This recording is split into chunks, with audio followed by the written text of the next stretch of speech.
రేపు ఆర్థిక మంత్రి నిర్మలా సీతారామన్ బడ్జెట్ ను ప్రవేశపెట్టనున్నారు. నిర్మలా సీతారామన్ ఎలాంటి ప్రకటనలు చేస్తారోనని అందరూ ఆశగా ఎదురుచూస్తూ ఉన్నారు. ముఖ్యంగా మధ్యతరగతి ప్రజలు తమ ఆర్థిక భారాన్ని తగ్గించి జీవన నాణ్యతను మెరుగుపరిచే ఉపశమన చర్యల కోసం ఆశగా ఎదురుచూస్తున్నారు. దీంతో రేపటి బడ్జెట్ ఎలా ఉంటుందనే దానికోసం అందరూ ఆసక్తిగా ఎదురుచూస్తున్నారు. ఈ బడ్జెట్ సమావేశాలు ఫిబ్రవరి 13 వరకు జరుగుతాయి. అనంతరం మార్చి 10 నుంచి ఏప్రిల్ 4 వరకు రెండో విడత బడ్జెట్ సమావేశాలు జరగనున్నాయి. తొలి విడతలో రాష్ట్రపతి ప్రసంగానికి ధన్యవాద తీర్మానంతో పాటు కీలక బిల్లులపై చర్చ జరగనుంది. రెండో విడతలో బడ్జెట్ కేటాయింపులు ఆమోదం సహా కీలక బిల్లులపై పార్లమెంట్లో చర్చ నిర్వహించనున్నారు. ఈసారి పార్లమెంటు బడ్జెట్ సమావేశాల్లో వక్ఫ్ బిల్లుతో పాటు కీలక బిల్లులను ప్రవేశపెట్టేందుకు కేంద్రం రెడీ అవుతోంది.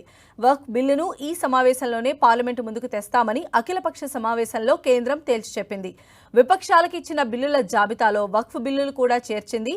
వక్ఫ్ చట్ట సవరణ, ముస్లిమాన్ వక్ఫ్ రద్దు బిల్లుల సభ ముందుకు తీసుకురాబోతోంది కేంద్రం. బడ్జెట్ సమావేశాల కోసం ప్రతిపక్షాలు వ్యూహాలతో సిద్ధమయ్యాయి. నిరుద్యోగం, ద్రవ్యోల్బణం, రూపాయి విలువ పతనం మొదలైన అంశాలపైన విపక్షాలు పట్టుబట్టే అవకాశం ఉంది.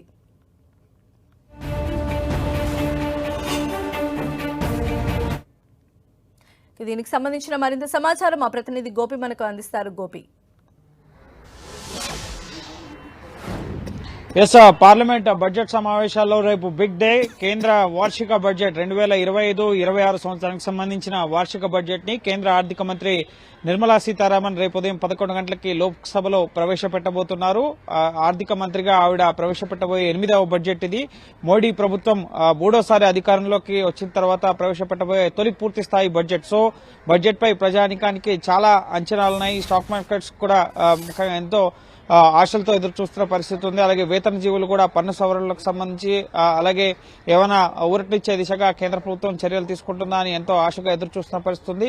మౌలిక వసతుల కల్పన విషయంలోనూ అలాగే వివిధ మంత్రిత్వ శాఖలకు కేటాయింపులు, అలాగే ముఖ్యంగా వికసిత్ భారత్ లక్ష్యంగా భారత్ ని ఏ విధంగా ముందుకు తీసుకెళ్లాలి అన్న కోణంలో భాగంగా సుమారు 50 లక్షల కోట్లతో ఈ కేంద్ర బడ్జెట్ ఉండబోతోంది. 2014లో మోడీ ప్రభుత్వం అధికారంలోకి వచ్చినప్పుడు కేంద్రంలో మోడీ ప్రభుత్వం ప్రవేశపెట్టిన బడ్జెట్ 15 లక్షల కోట్లు. ఇప్పుడు దాదాపు మూడింతలు. ముఖ్యంగా గత 2024 బడ్జెట్ చూసుకున్నట్లయితే కనుక 48,20,000 కోట్ల బడ్జెట్ ని ప్రవేశపెట్టడం జరిగింది. ఈసారి దానికి మించి ముఖ్యంగా ఎప్పుడు ఎవ్రీ ఇయర్ ఫైనాన్షియల్ ఇయర్ కూడా బడ్జెట్ ని పెంచుతూ వెళ్తుంది కేంద్ర ప్రభుత్వం. అందులో భాగంగా ఈసారి కూడా వృద్ధి రేటుని అందుకునే దిశగా అలాగే వికసిత్ భారత్ లక్ష్యంగా వేగంగా 2047 నాటికి భారత్ను అభివృద్ధి చెందిన దేశంగా తీర్చిదిద్దేందుకు, అలాగే దేశంలో ఉన్న మౌలిక వసతుల ప్రాజెక్టులను త్వరితగతిన పూర్తి చేసేందుకు ఇది రోడ్ కనెక్టివిటీ కానీ, రైల్ కనెక్టివిటీ కానీ, మెట్రో ముఖ్యంగా కనెక్టివిటీ, అలాగే ఎయిర్ ట్రావెల్ ని ఇంకా విస్తృతం చేసే దిశగా, అలాగే వివిధ రంగాలకు చేయూతనిచ్చే దిశగా కేంద్ర బడ్జెట్ లో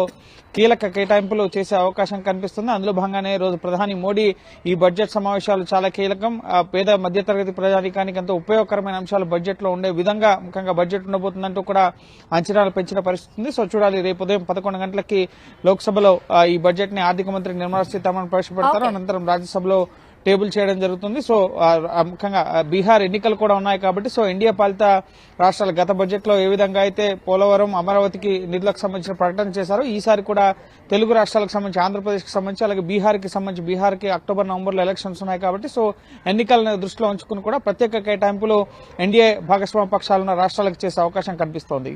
రైట్ గోపి.